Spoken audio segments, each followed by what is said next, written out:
Oui, la grande famille M Makeup, bande Wanabiso, Nakata Diaspora, partout Bozali, Naël Soso, na journée de l'eau, Copé Sabino, Bambote, Bambote, Bambote, et puis Nazo remercie Bino et Bélé pour la réaction à Bino, Narobi Bozali, waouh.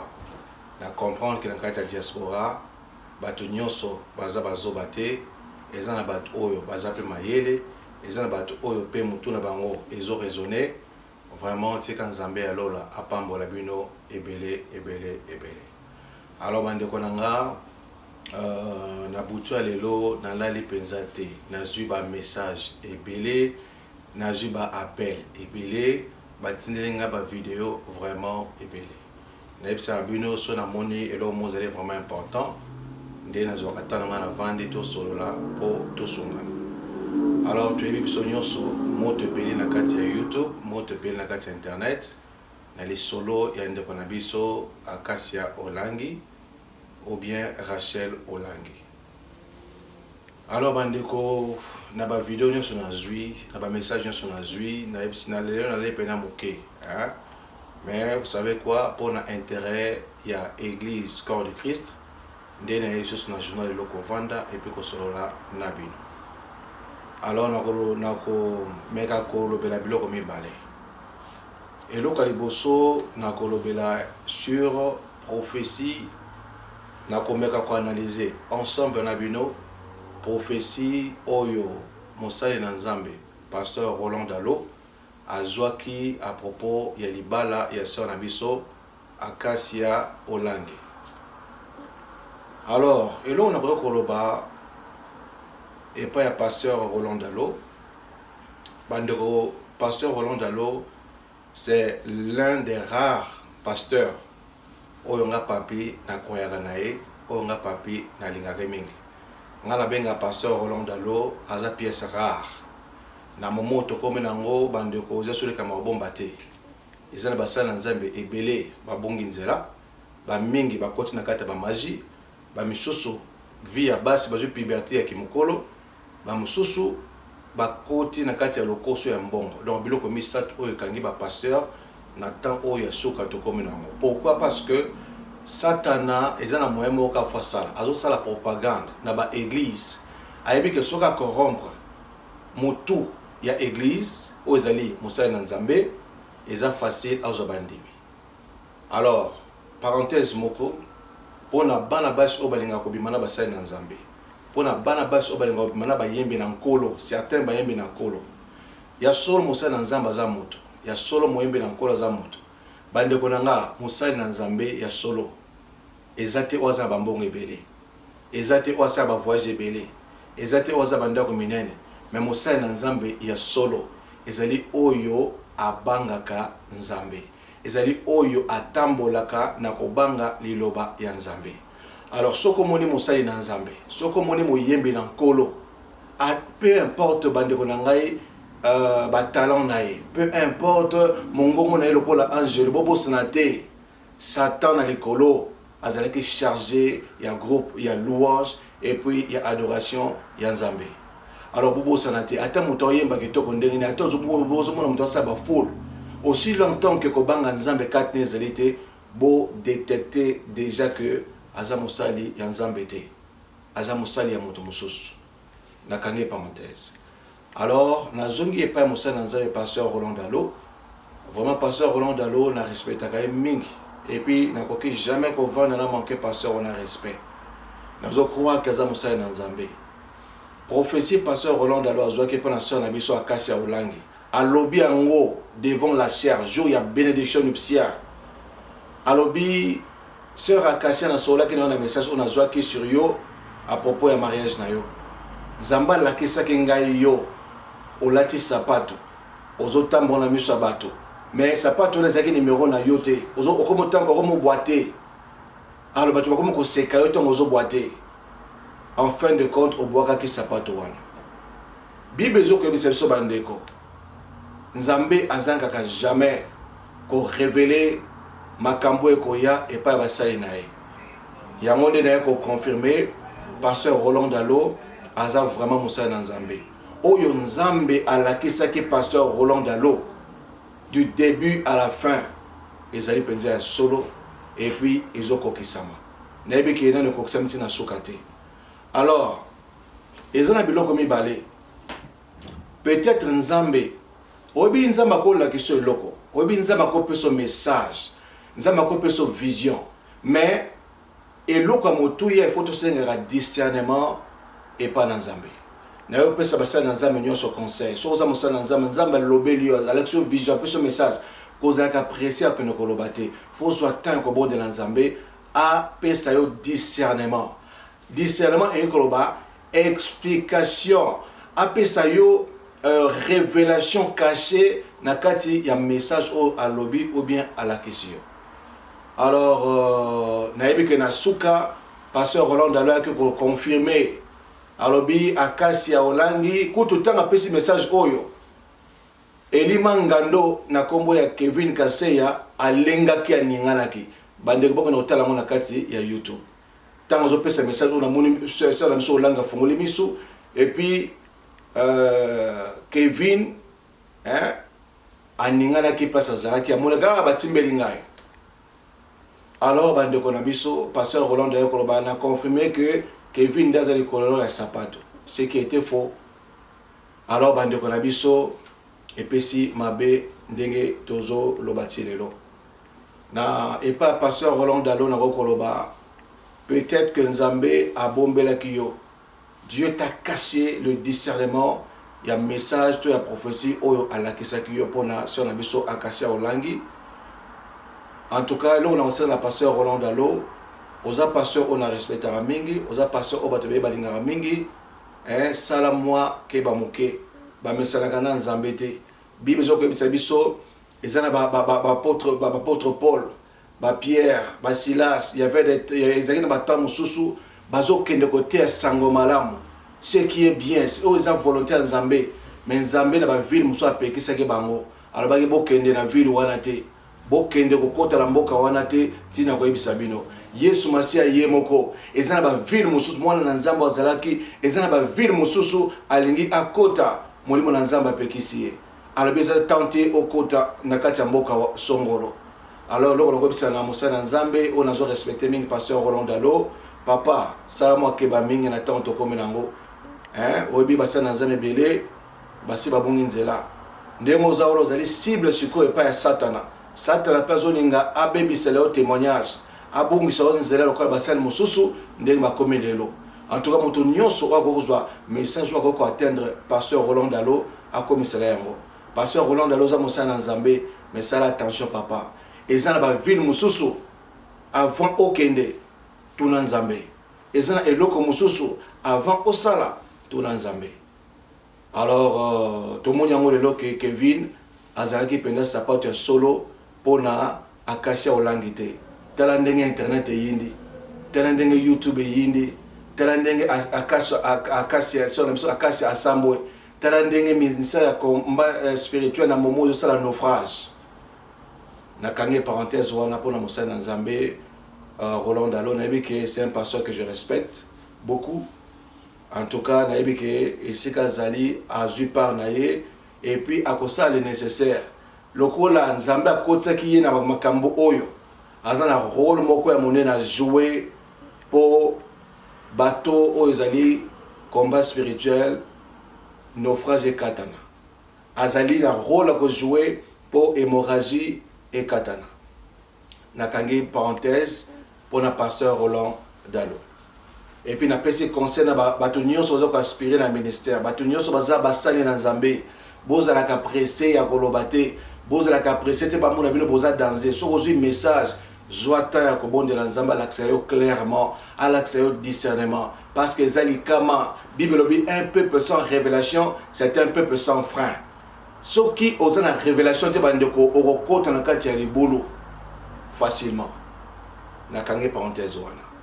Alors bandeko na ngaloka mibale on a vandi awa na s'adresser na sœur nangai Rachel Olangi, Akasia Olangi et puis na s'adresser le soso na ndeko o na kombo Kevin et puis na suka na s'adresser na bandeko nyonso ya ministère ya combat spirituel. Bandeko nazala mwa baninga oyo baza basali ya Nzambe bazosala Nzambe na kati ya ministère ya combat spirituel na meko solo na mwa quelques heures na kati na bango.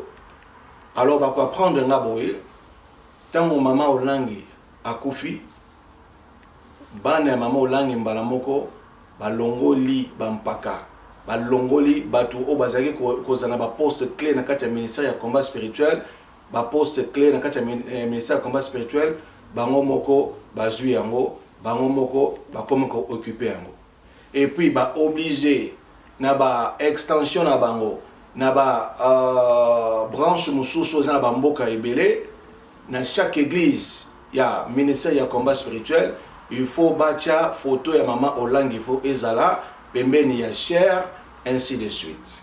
Et puis chaque mois il faut ils ont la contribution morobo, ils ont un pourcentage morobo ba katele ba église au bazali de par le monde, il faut bâtir na église mère ou ezali na limité. Aux informations sur Onganazu. Alors si on a meké ko comprendre moké, on dirait ba na mama Olangi ba ye kozo ba poste oyo kaka pona mbongo. Eza pona bolinga musala Nzambe te. Alors bandeko nanga botala soni oyo ezali kopesa na mokili. Si on a biso akasia ozali musala na Nzambe, oyembela ka Nzambe. Na ministère de combat spirituel boté aka sur état d'âme. Est-ce que ça on a akasia Olangi osalela ke makambo binmo boté aka na kati ya ministère? Est-ce que avant yo okende ko s'engager na Kevin ozwaki temps ya koyeba état d'âme ya Kevin? Parce que so total makambo bimi lelo oyo nyo bandeko ya tembe bozana preuve nyonso ezali na YouTube bokena kotala ba vidéo o ezali na niveau ya Afrique du Sud botala ba makambo ya Kevin ne bazali ko témoigner. Kevin azali un grand frappeur. Kevin lelo vérité banike moi c'est de mon mariage comme ça est docteur, il est docteur comme mon papa, il est intelligent comme mon papa, mais lelo et bani monde entier que Kevin azali faux docteur. Azana azarane docteur te, azana epe na titre te. Tozolinga to yeba. Il faut moba konzamboka na biso balanda likambo oyo to yeba Kevin aza nani. Alors moi ça bana ko vana na ye aboti na mwana moko ya mwasi ake ko bima soso na mwasi musoso ya Zimbabwean mama ya 50 ans Kevin a âge mwana moke ozo mona na ozama bwana ozape mabete mais ozo kene ko bima na mama ya 50 ans Zimbabwean ozo benda bango mbongo ozo benda pe mwasi ozaki na mbongo ezana ba nyongo Kevin oyo tiki na niveau ya Afrique du Sud. Pire encore Kevin lelo soi-disant mwasi na yo akasia Olangi yo epa ba makango na otiki na Afrique du Sud ozo présenter ye comme étant ta cousine du côté maternel. Hein akasia Olangi ndenge ozawana epa ba makango ya Kevin ya kala oyo atiki na Afrique du Sud yo ozali cousine na ye. Donc Kevin abali cousine na ye ayembaka musique ya gospel. Bandeko zali pasi mingi bandeko ezali mawa mingi. Question na otu na yo Kevin. Mwasi nini oza mwasi na yo? Mwasi nini oyo lingi? Akasia sala ka Nzambe. Yo sala ka Nzambe te. Oza frappeur, oza escroc. Donc Kevin ndenge yo zana papa na bote na mokili po oya kaka ko escroquer basi. Ezali pasi mingi, ezali mawa. Tala sonyo sala na diaspora. Tala passe au PC na diaspora. Tala ndenge zo sali bande ko ba congolais au bazal niveau ya Afrique du Sud et puis bazali na kati na diaspora mokili mobimba. Ezali passe mingi, ezali mawa mingi. Alors sœur nanga akasia Olangi. Naza nanga juge te. Naza nanga avocat te. Naza nanga pe na tribunal tene na vandi na katelo 10 ans na katelo 20 ans. Mais naeka ko conscientiser yo lokola mwana ya Nzambe. Naeka ko conscientiser lokola mosali ya Nzambe. Soki penzo zali mwana Nzamba solo akasia Olangi. Soki penzo zali mosali ya Nzambe ya solo tala ndenge ma ese sopani. Donc lelo na comprendre que akasia Olangi ozali na yo victime te. Mais ozali actrice na kata film oyo. Donc ezala ba jour mususu mwasi ya Kevin abana kozala te na ndako mona weekend ke ba parents na ye ndenge moko abana kolalisa mwasi Zimbabwe na kata ndako afase ba trace po mwasi Zimbabwe a croire pena que non Kevin na mwasi na ye baza divorcé azolalisa mwasi Zimbabwe na ndako po abenda ye bambongo. Donc alalis mwasi na pongi alakisa ke noyena mwasi na bakabwana. Je crois que c'est la même chose aussi. Kevin abana kosala na yo Acacia Olangi na kati ya ndako oyo abana kovanda na mwasi naye. Lelo Kevin Afrique du Sud asali une année depuis le musala voiture na ye oyo akena ko deux fois de luxe lokola za mbale oyo bande ko za pas ezali mawa oyo na mboka yokola Afrique du Sud okiko comme il a qui sa show off ndenge balobaka okiko deux fois voiture ya luxe bato ozomona azali moto nzoka no zali côté lelo voiture na Afrique du Sud babotoli yango ezali pasi ezali mawa. Alors nous ça va dire que bozo chance landanga. À vous de juger. À vous les claviers. Ba comportement ya boy. Est-ce que ezali malamu? Bande ko bo imaginer un peu ceux qui ma solo o nyoso e bana kete Kevin a comme mobali ya Acacia Olangi. Acacia Olangi peut-être aussi a comment pe na pasteur na ministère ya combat spirituel. Kevin pe ngako manani pasteur. Bo imaginer un peu ba dégâts oyo Kevin anya kosala na kati ya ministère ya combat spirituel. Bon imaginez un peu ba vie ya basi o Kevin anya ko bebisa na kati ya ministère ya combat spirituel. Donc Kevin au fait as un garçon oyo azalaka ba sugar mama. Donc peut-être moi na mobali wana parce que Nathalie basi wana façon de sala bango, façon de benda bango bambongo dans la meilleure comprendre non Kevin akozana eloko oyo bazobenga na Kinshasa zakalaha mais abana mibali nango sikoyo. Si on a Acacia Olangi, on ne se moque pas de Dieu maman. Babeta ka tembela nzambete. Babeta ka mondenge na nzambete. Et si vous allez la muka mama, zonga sima, babita la sima, zonga moto. Mwana mobali ozali kovala na ye, boye et moni sami. C'est à toi de juger. C'est à toi de décider. Kevin nenga zawana azasu na vite. Kevin nenga zawana azasu na venite. Je ne crois pas qu'ako kotia sous partenaire d'Afrique du Sud parce que ba poursuite les autres zelaé. Kevin même na Congo ako ko zasuste espoir ya suka Kevin na minute yo ezali yo Acacia Olangi. Et puis ndengo zawana na ndimi na ngate ke ye alingi yo parce qu'il a présenté yo pas makango na comme étant yo zali cousine na ye.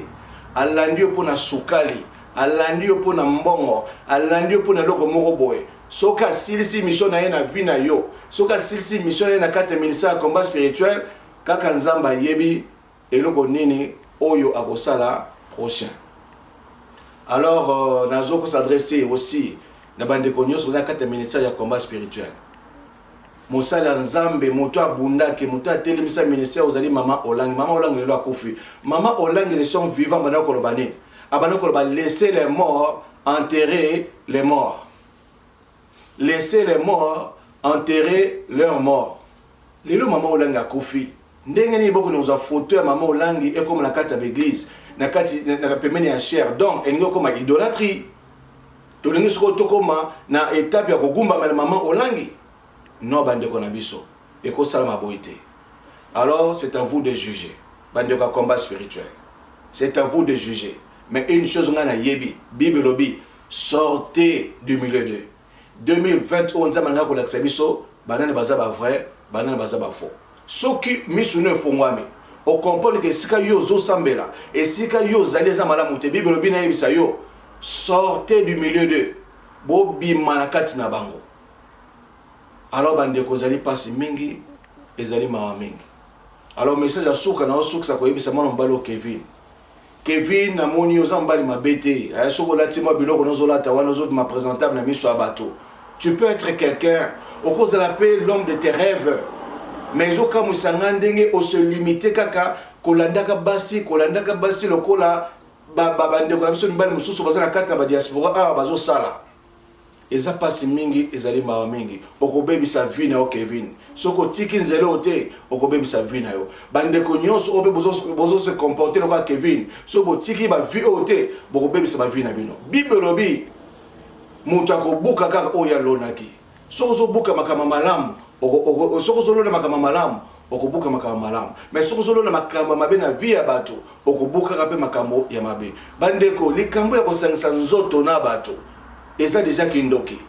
Moi si ozalaki na ye, moi so sansaka nene nzoto bande konanga soko sali mabe abeteli makolo ekosimba yo alobeli yo mabe ekosimba yo na yebike mwana mbalo Kevin aza déjà na se ya malédiction yango nazo kangama donc dernier espoir na ezali Akasia Olangi soka Akasia Olangi miso fungwami atiki mwana mobali oyo mwana mbalo akota boloko et puis nazo senga na bato nyonso babala na famille Kaseya soko za mwana mobali obala na famille Kaseya soko zu message na ngai ndeko na ngai bima na kati ya famille eza famille mabe eza famille akufa soko za mwana mwasi okenda ko bala mobali na kati ya famille Kaseya ndeko na ngai na bondelo bima famille Kaseya eza famille maramu te alors ba ndeko na biso zali pasi mingi ezali mawa mingi komona ba comportement ya boy balobaka 9 jours pour le voleur 10e jour pour le propriétaire.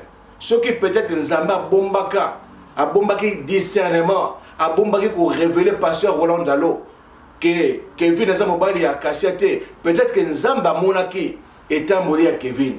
Peut-être que Nzamba monaki, ma bé ou yo mona mobali ou azusa na vie à banabasi. A comme un niveau qu'on parvenir à wangana. Moi si na ye ou yo babala na Afrique du Sud. A comme un niveau ya ko wangana. Mwana oyo aboti na mwana moso na Afrique du Sud pour escroquer kabasi mbongo bande ko nanga il ka mbongo ya boye e comme na mutu kwa Kevin il fallait ka mbongo ya boye e comme na famille naye bande ko zali pasi mingi ezali mawa mingi nazo suksa ko bisa bande ko nanga ba mi bana kata diaspora ba papa na biso mama na biso abota biso na mboko mi balé makolo mi balé mobali foza na mobala toza na lokote biso nyosto bote ma famille ba mbongo ezate mais bande ko kokipe ko koma mutu soko tie espoir kozwa mutu zali courage kozwa mutu zali volonté kozwa mutu zali décision kozwa mutu zali prise de conscience mais kozwa mwana mobali ya na kolandaka bana basi kokosaka bango parce que soko zokosa okotika te il faut continuer na kati ya kokosa na kati ya kokosa tio ko no kokosa bisika bakosa kate tio ko no kokosa esika bakosa kate ndeko na ngali kama ekoya na kati ya vie na yo ezali pasi mingi et puis ezali mawa mingi nazo senga pe nazo suksa na kosenga na bande ko nyonsa ministère ya combat spirituel ba serviteur ya combat spirituel soki penza ya solo combat spirituel ezali pena basala nzamba solo botelema pona likambo botika ko banga Akasia Olangi botika ko banga bana ya Olangi botelemela mama Olanga sa kufa papa Olanga sa kufa botelemela likambo oyo soki famille ya Olangi bani ko yoka te nazo conseil bino bo bimana esika oyo za sous église amana monte ma BC Koti parce que Bible bin Nzambe akolakisa bitoko na ta o Nzambe zo révéler makambo e bombana donc soko monelo ka nazo senga na ba ancien ba pasteur ba serviteur ya ministère ya combat les autres donc réputation ya ministère ya combat spirituel ezali en jeu sur quoi ministère ya combat spirituel les autres naufrage botika ba sentiment tout le monde a kat na sentiment mama Olanga salaki Nzambe na temps na ye musala ne sila kufi oyo eza kati ya mama Olanga na yebi te ponza ba lakisinga ngote Nzambe na yebi mitema na biso mais nazo senga na bino botelema pona likam oyo bolakisa mokili ke bosambela Nzambe ya solo soki bomoni ke bana oyo ka bango bazwi ba pouvoir ba église komi ya bango et komi ya famille bande ko nanga boba na église molimo na Nzambe za susute boyeba kolongwa tango nzomona Akasia Olangi na kati ya église façon zo kumisa mwana mobali o tamu sumo mbala selekisi soki pena Akasia Olangi bana aza musala Nzamba solo atambala na bo solo na ndimita ata mwana mbala kuna ko simba kisi alinga ko zwai c'est que Akasia Olangi azape ko tamula malamu te o mwana mobali oyo avonaki liboso ya ba ngana za koloba na za koteya toka na hotela na ko hotela na ko supporter misu na ete moto azakala molimo na Nzambe ozo ko supporter misu ambatu te donc mobali liboso oyo mona misu mona elongezaki Kevin eza mawa mingi ba yembe na nkolo Yesu Masia zozonga kalate ba o babungi nzela Bible bito reconsidérer ba voix na biso bozonga na nzela pendant que ça encore bozala encore en attend Bible bito luka Nzambe tanga nous présent tout le temps Nzambe tanga peme na biso bolinga te soko ekomi trop tard na ba vie na bino et vous allez m'amener beaucoup rater nyonso Bible bili tombani les ana motu a gagné succès a gagné bambongo a gagné ba voyage a gagné basi a gagné bozomokili oh soki akobongisa molimo na ye bande kolanga à vous les claviers bande kolanga à vous de juger na soki awa tika Nzamba lola apambola bino partout où vous avez chance ya kolandanga. Nzamba za bien. Nzamba pambola bino. Merci beaucoup. Bye bye.